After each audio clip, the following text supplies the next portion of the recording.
Hello, welcome to the Comic Book Commentary. I'm Bo Leidig, and this week we once again dip our toes into the dystopian future, which is Lazarus, specifically with Lazarus number 3. So let's zoom in and take a closer look. First published in August of 2013, we can see here on the cover a hand and gun on the floor, and a pool of blood with Forever's reflection in it, and this is a pretty cool cover that also does a pretty good job of foreshadowing some of the events that are taking place in the story of this issue, as we're going to find out when we look inside. Written by Greg Rucka. Art and letters by Michael Lark with Stefano Guadiano and Brian Lavelle. Colors by Santi Arcas, I think. If I'm saying that wrong, I apologize. Cover by Michael Lark. Production design by Michael Lark and Eric Trotman. The story picks up where it left off in issue 2, where we saw in the last page that Forever was apprehended by the soldiers of the family Moray, who are in control of at least what was formerly Mexico, or I guess still Mexico. That's kind of where some of the lore in the story is a little bit weird, where nation states don't exist in the sense that they have their own independent governments anymore, but the locations are still referred to by their old names. Forever was apprehended by Moray forces and brought to one of their bases in Magdalena, Mexico. She is surrounded by the troops who apprehended her, and the leader of those troops is demanding that she surrender her weapons and allow them to search her. She, of course, is not keen on this idea and tells them that she will do nothing of the sort. However, the commanding officer tells her that if she doesn't, he'll be forced to take her weapons and hold her down while they search her. She, of course, is, again, remaining defiant and tells him to try it. At this moment, the commanding officer tells his men to hold her down and don't be gentle about it. However, he's then interrupted by none other than Joaquim, who is the Lazarus of House Moray. He tells the commanding officer that Forever is their guest and that he will not lay a hand on her.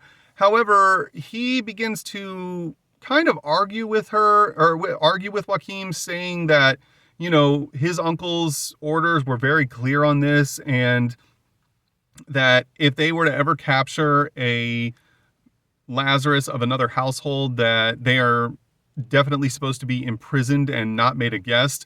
Joaquim states then to Forever that he's arguing with him, which she states he is. Now, this is because it's implied that the conversation between Joaquim and the commanding officer is taking place in Spanish, also implying that House Moray is of Latin descent. So at this point, Joaquim tells the commanding officer, go ahead and try to disarm her if you think you can do it. He walks forward and asks for her gun. She hands it over willingly. And then he asks for the sword, which she states no. He then pulls his gun, points it in her face, and says, I want the sword now. Forever looks over at Joaquim, and Joaquim gives her a glance back, and then she focuses her attention directly on the commanding officer. The commanding officer once again starts to demand that she hands over her blade. However, before he can even finish his sentence, Forever draws her blade and cuts off his hand with the pistol still in it. This, of course, throws him into shock as he looks at his stump, which is now gushing blood, and she once again states no. This is now the point where the commanding officer starts to realize what has just happened as he collapses to the ground, stating, oh my God, my arm. At this point, Joaquim states that the commanding officer was in the wrong, mostly for challenging his authority in front of the other men, and takes this opportunity to tell the man that, he was elevated from waist to the rank of servant class, but his ambition has betrayed him, as we see Joaquim raise his sword and then cut the man's head off, executing him in front of all the rest. He then points to the next man and states, hey, you're now elevated to the rank of sergeant. I want you to clean up this mess and get ready for inspection because my uncle will be here soon. He then walks off with Forever and states, hey, would you like some refreshments? And she replies, sure, that would be lovely. Which is kind of hilarious that the two of them are just like, yeah, we totally just killed this guy, but, we're going to go have a little bit of water and maybe some fruit or something. That'll be cool. Meanwhile, back at the Sequoia compound in Washington state, deep within Carlisle territory, the man known as James, who is the head scientist and researcher in charge of the facility, is in the process of being basically shouted down by Forever's brother Jonah, who is very angry because James will not tell him where Forever is at. Jonah states that, I know you have the capability to track her. I've heard you talk about it all the time. Let me know where she's at. I know you know. And James replies, he's like, I do know exactly where he's at, or where she's at. I just can't tell you. At this point, Jonah realizes that his father Malcolm has instructed James not to reveal Forever's location to him. This, of course, just enrages him further as he continues to shout at James and tells James to remember that the old man won't be around forever, and he'd do well to think about that as he hangs up the call. At this point, James makes contact with Jonah's father Malcolm and tells him that he has the exact location of Forever and that she's doing fine and is within the facility of House Moray and is, for all intents and purposes, safe given her vitals. He then tells Malcolm about the conversation he just had with his son Jonah and tells him that Jonah was very displeased when he learned that James could not reveal Forever's location on Malcolm's order. There's then a brief period of silence, and Malcolm decides to not involve James any further in this matter, as he simply states to keep him updated on Forever's condition and her whereabouts, to which James replies, yes, sir. Meanwhile, back in Mexico, we see Joaquin and Forever having a chat out on a patio, as Joaquin cuts up some fruit and offers her a piece, but asks if she can eat it, as he assumes she's on a very restrictive diet. She states that she can and thanks him. He then offers her another piece, and she asks, why aren't you having any? This catches Joaquin off guard, and he states, I assure you, I'm not trying to poison you or anything. She's like, of course, but I was just curious. He then explains to her that he actually can't eat any of it because the enzymes within the fruit will interfere with his implants. This inferring that as a Lazarus, he has some very different things going on inside of his body, as is the case with Forever. However, we are now learning that the differences between the Lazaruses are quite substantial between the different houses, given what type of technology they specialize in. At this point, they start to reminisce a little, and Joaquin states, when was the last time we met each other? And Forever reminds him that it was 5 years prior. And he states, oh yeah, I remember now, you almost seemed too small to even carry that sword. She then explains that she was only 14, and he says, really, I imagined you were older. She states that she was very mature for her age, and that this is the point where we realize that Forever's only 19 years old, which is kind of surprising, and also due to the fact that she's substantially younger than all the other Carlisle children. This kind of gives us an indication that she was not their first Lazarus and that her predecessor was most likely killed in some fashion, which is why she's so much younger than they are. As the conversation continues, Joaquin says, I don't remember you saying anything at all. And she explains that, Malcolm forbid her to speak. At this point, Joaquin says, my uncle told me that if the talks went wrong, I was supposed to kill you first. And Forever replies that she was given orders quite similar. At this point, the conversation moves on, and, Forever states that that meeting was the first time that she ever met someone like herself.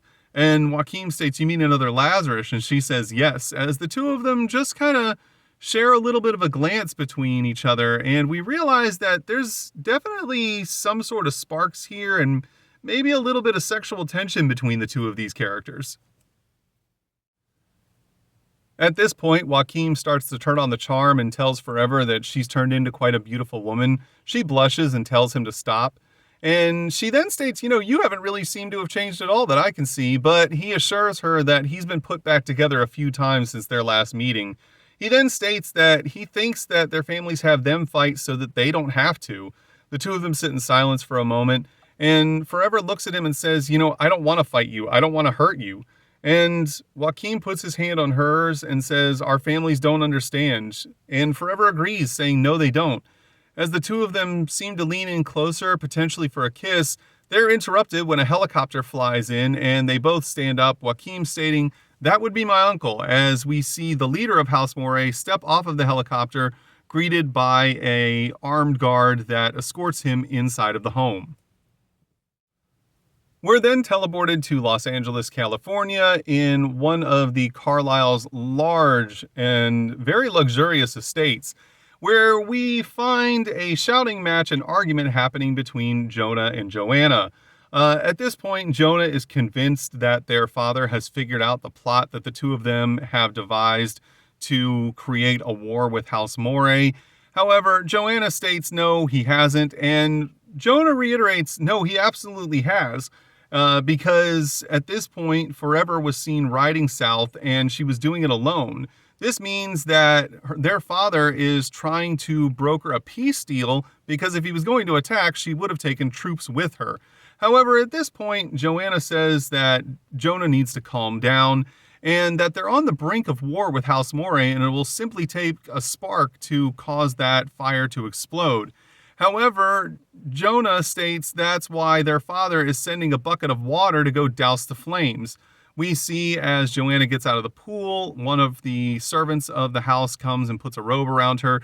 She turns around and tells the man, whose name is Charles, that he is dismissed. He bows and walks into the home. At this point, Joanna states that, they can still take care of this and that their plans are not completely destroyed. And this is because that Joanna realizes Forever will not compromise the comm system of House Carlyle by trying to make a communication from within the Moray territory, and that whatever happens, she will report it back directly to their father when she returns. It's at this point that Joanna suggests that the solution is quite simple. All they have to do is kill Forever before she's able to report back to their father, which will leave their father with no other choice but to declare war on House Moray, and states that it's as simple as that, boom, done. However, Jonah states that this isn't going to work because Forever's a Lazarus and she can't die. However, Joanna states that they can absolutely die and that we've seen it happen before. And that's the whole reason that the Lazarus carry the swords on their back in the first place, is if you cut them up into enough pieces, there's nothing left to rebuild. And once again reiterates, boom, done. At this point, Jonah starts to realize that there is some validity to her plan, and that if he puts his man Mason on it and has him mobilize an assault team near the border and patrol for surveillance, that they can kill Forever the moment she enters back into their territory. However, at this point, Joanna's like, you could just put a sniper down there and take care of it, but Jonah says that he wants to make a point to make sure that this gets done the right way. At this point, Joanna states that she needs to have Mason also go ahead and kill her servant Charles, because he heard enough of Jonah's tantrum to probably figure out what was going on, and the last thing they need is for Charles to go and tattle to their father about what their plans are. We've actually learned quite a bit from this conversation. A, Jonah and Joanna are full-on assholes who are willing to just kill anybody, even if all their real sin was overhearing their conversation. And the fact that the Lazari carry the swords more so to fight each other than they do anyone else, as, decapitation or being basically cut to tiny little pieces is the only way that they can be killed permanently, which kind of makes me think that Rucka might have been a pretty big Highlander fan in his youth. Back in Mexico, we see that Joaquim's uncle has begun his meeting with Forever, as he states that he's willing to have this meeting with her. However, if her purpose here is to declare war between the two families, that Forever will be, in fact, the first of her family to die, and definitely not the last. So he warns her to be careful about what it is she has to say. She responds, however, by giving greetings from her father, who wishes to declare peace with House Moray and normalize trade. Because while Moray is a house of strength, and most notably it's implied here that their technology is all based in high-level weaponry, they're, however, experiencing a famine at the moment, and that no matter how much weaponry they have, there is unrest brewing throughout all of their territory, and there will most likely be an uprising before the end of the year if they don't get food soon. So Forever says that Carlisle's offer is to exchange lots of grain and seeds for some pretty intense sounding assault vehicles and weaponry and some soldiers to train the people of Carlisle on how to use this tech, and then states that there's one other condition. Her father wishes that the leader of House Moray cut off all communications with Jonah, as they know that the two of them have been colluding against their father, and they want to make sure that whatever they had planned never comes to fruition. She then asks if these terms are acceptable. As the meeting seems to continue on in a moment of tense silence and of hushed words between Mr. Moray and his son, Mr. Moray then starts to wheel and deal a little bit as he states that he wants to make sure he gets very specific drought-resistant crops and seeds from House Carlisle. Forever then states that some of these demands can be met and is also willing to deal with the fact that House Moray can't necessarily meet the exact timelines that her father wished. As the whispering continues between Moray and his son, Moray states that the term seems satisfactory, and then Forever asks about the second point she brought up about her brother Jonah. And Mr. Moray says, "Your brother is now dead to us as he is to you." Moray agrees. At this point, Forever says Carlisle agrees, and the deal is done. Mr. Moray smiles and states, "Why don't you come and stay with us for a little while? Sit and have dinner with me and my son. We'd love to have you as our honored guest." However, Forever declines this offer and states that she has to return immediately to deliver the good news to her father, and Mr. Moray seems to accept that as a reasonable excuse for not joining him, as he states that he knows her father would want to hear these things personally and that there should be no delay.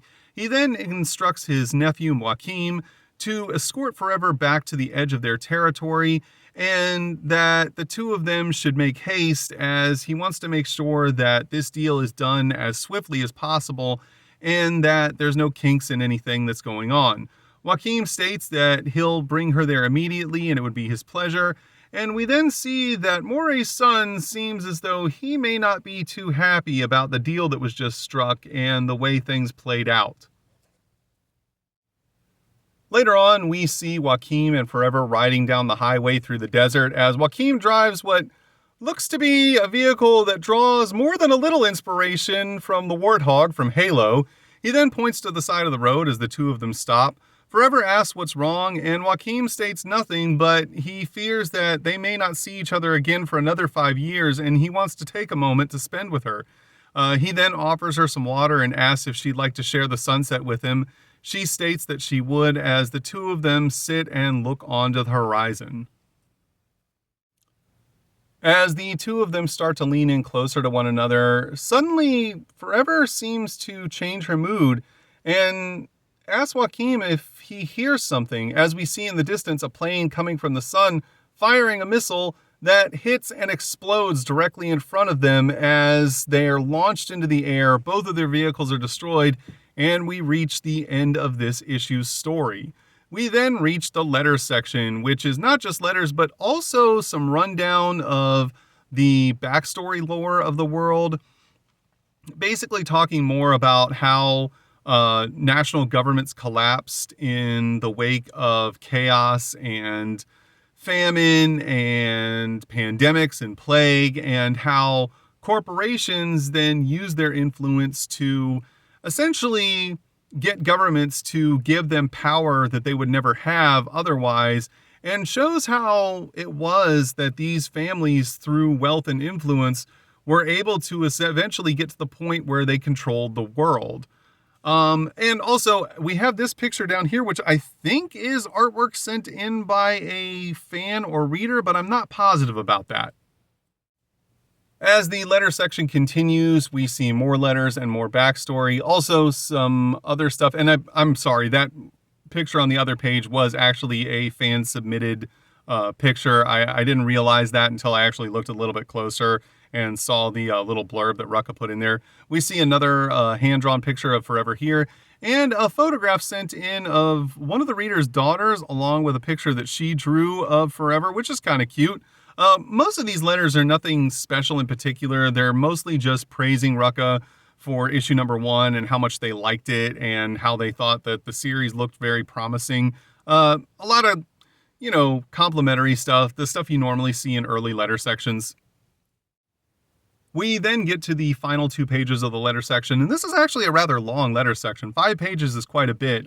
Usually it's 3 to 4 is the norm. 5 is a little bit much. And again, most of these letters are kind of just saying the same thing, except for one. There was one writer who specifically asked Rucka for the exact timeline dates that he was working with. As we can see here on the sides, a lot of these just say X7 or X plus 7, X plus 8, X plus 9.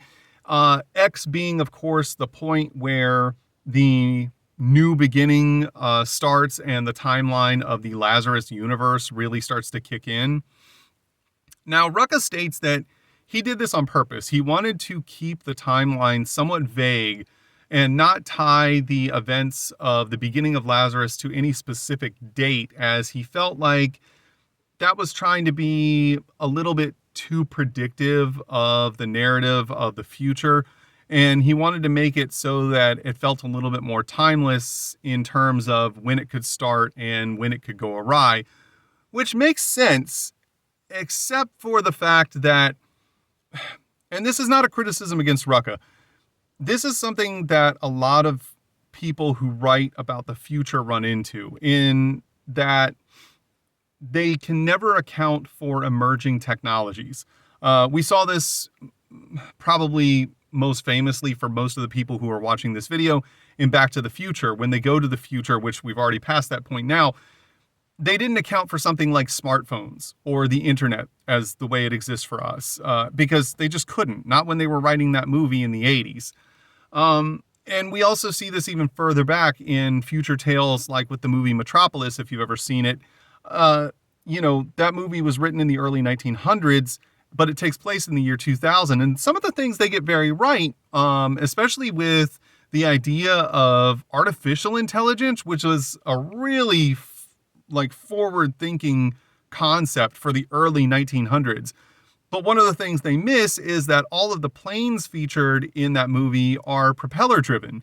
And that's because at the time that Metropolis was made, flying machines, aka airplanes, were an incredibly new technology as it was. So the idea that they could ever predict the invention of the jet turbine was completely unrealistic. They would have never considered that such a technology could evolve.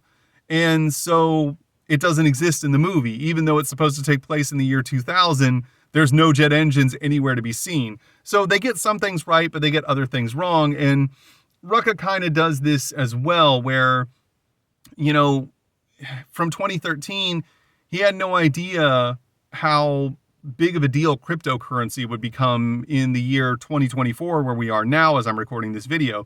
And he also didn't realize how far the advancements of artificial intelligence would be at this point in time either. There's just certain things that you can't account for when you're trying to write a future tale. And, that's where certain stories get it right. In my opinion, Mad Max does. Mad Max writes a future tale, but it's a post-apocalyptic future tale, so they can account for the lack of these emergent technologies because in their world, civilization came to a grinding halt due to full-fledged nuclear war and the overwhelming end of the industrialized world. So they exist in a world that's more trying to utilize pre-existing technologies and keep those technologies running in a world where they can't necessarily keep evolving those technologies or create new things due to the destruction of civilized society. We then get an advertisement for Scene of the Crime, which I don't think I ever bought any issues of Scene of the Crime. I don't recall ever reading it. If you in fact did and want to share anything about it, please feel free to leave a comment in the comments section below. I'd like to know more about it. And we then get an advertisement on the reverse inside cover for issue number 4 of Lazarus, where we can see that Joachim is clearly a cyborg, which is what he was talking about when he said that the enzymes would interfere with his implants. We also get a good look at both of their swords in this image. This is one of the parts where I'm a little bit critical, I guess, of the design. We see here that Forever has a sword with literally no guard on the handle whatsoever, and it's also kind of serrated right here. Serration on sword blades isn't exactly great, which is why, throughout history, you don't really see much in the way of serrated sword blades. And we also see Joachim depicted with a katana, and there's nothing wrong with that. I just wish that because he's Latin and his family is Latin and, they're coming from a more Spanish origin, I would have preferred to see him wielding a sword that also had some kind of Spanish origin rather than one that has Asian origin, but that's just me being nitpicky. And that was Lazarus number 3. Overall, I thought it was a really good issue. I really like where Rucka decided to take the direction of the story and how it started out, just kind of like, hey, here's this dystopian future setting, and now we're getting into this family drama setting where Forever's brother and sister are trying to start a war between their family and another family. And, Forever's just kind of caught in the middle of all this and being used as a pawn, but she doesn't realize it. There's a lot of depth to the writing here, and, there's a lot of also social commentary that's happening, obviously. Of course, Rucka was writing this hot off the heels of the Occupy Wall Street movement. So it's understandable some of the things that he was trying to bring into this story, and also, different social issues that he was trying to bring light to through his writings. And even if you don't agree with his political views, I think it's still admirable that he's trying to, take a fictitious story and get people to pay attention to real world issues, despite what your opinions of those issues may or may not be. It's still an entertaining story, even if you don't. That was one of the things that I always found intriguing about Lazarus, is that even if you put any of the events that Rucka talks about or what his political views are aside, you still have a really entertaining tale of, family drama and an interesting setting. And it really does help kind of set Lazarus apart from a lot of the same old comic book tropes that we were used to seeing throughout the early 2000s and the late 90s. And it was kind of refreshing to see this book on the shelf. And I'm really glad that I managed to pick up the entire series. But then again, these are just my opinions. Your opinions may differ entirely. You may hate the story. You may hate the fact that Rucka was, trying to insert his own political beliefs or, draw attention to real world issues when this is a fantasy story. And if that's the case, it's okay, because everyone's entitled to their own opinions. If you enjoyed today's video, please feel free to like, comment, and subscribe. And thanks for stopping by. Have a great day.